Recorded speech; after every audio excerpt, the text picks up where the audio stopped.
Le dernier voyage à l'étranger que vous avez fait ensemble, c'est au Mexique.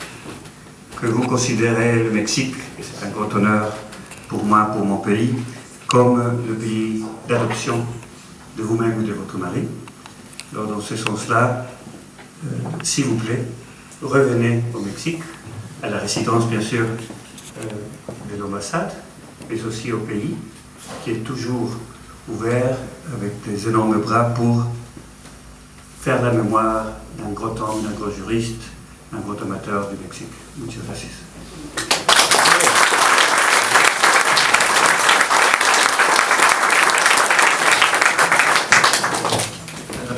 Merci, monsieur l'ambassadeur. Je sais que le sujet est trop bref, mais je vais me permettre de lire. Monsieur le Président Boutry, chère Sylvie, Marine, Jean-Edouard, cher professeur et camarade de Lefebvre, de sciences politiques, cher Samy. Tout d'abord, je tiens à féliciter Jean-Philippe Desrossiers et Guillaume Saint-Christ. On est tous ravis de leur initiative éditoriale. Nous sommes encore plus contents de savoir que la remise des mélanges a été faite au bon moment. Car notre Dr Vater, en s'installant, est parti à son dernier voyage en ayant une lecture sous les bras. Pour les Aztèques, la mort était un long voyage et il fallait se trouver un petit chien pour éviter de partir tout seul. Voici un bouquin censé jouer le rôle d'accompagnateur. Je compte m'exprimer au nom des Mexicains proches du professeur Colliard.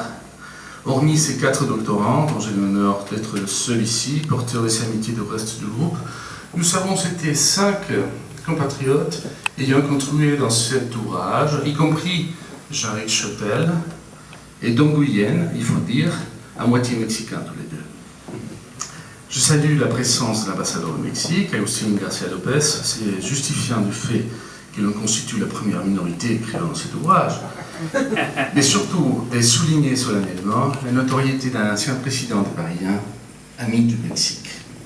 Pour l'occasion, je devrais faire allusion aux contributions de Jean-Claude Colliard au système constitutionnel mexicain, qui ne sont pas moindres, dont l'appartenance du Mexique à la Commission de Nice, ou les avis techniques rendus aux responsables politiques à chaque nouvelle élection mexicaine. Il n'est pas par hasard qu'un Libera Micorum en espagnol, aussi en son honneur, vient d'être convoqué à l'initiative du tribunal électoral mexicain. Pour tous ceux qui en voudront participer, vous êtes les très bienvenus. Je voudrais aussi parler au nom des multiples étudiants non français, non pas seulement des Mexicains, qui doivent en grande partie à Jean-Claude leur formation académique en France. C'est bien lui qui nous a appris à comprendre l'une des paradoxes attribués à Chesterton, à savoir que c'est lui qui ne connaît que l'Angleterre, ne connaît pas l'Angleterre. Aucun parmi nous n'aurait jamais cru que 6 mois après le voyage dont l'ambassadeur faisait allusion, notre cher professeur devait faire le chemin du vieux port de la Ciotat pour la dernière fois, hélas vers le cimetière.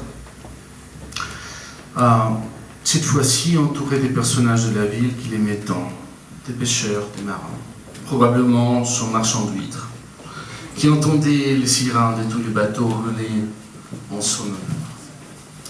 Croyons pour un instant que la mythologie des anciens Mexicains tiendra sa parole et que notre maître ne fait qu'entreprendre encore un voyage, prêt à nous donner des conseils au moment où nous tous devrons nous préparer pour le suivre. Bon voyage, monsieur Colliard.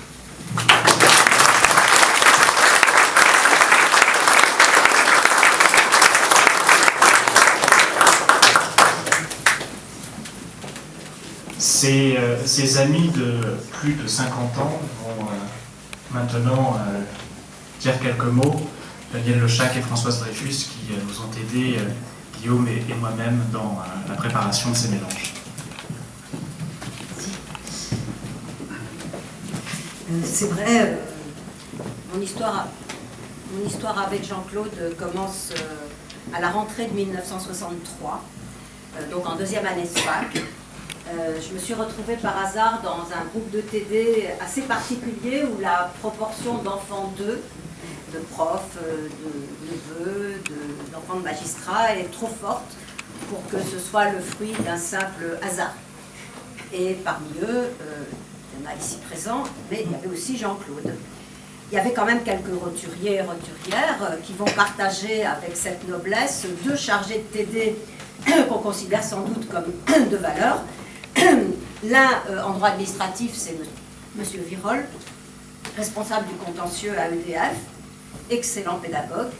Je dois dire qu'en ce qui me concerne, le duo Vedel-Encourt et Virol en TD a certainement déterminé ma future vocation d'administrativiste. Je vois que pour Jean-Claude, ça n'a pas cet effet.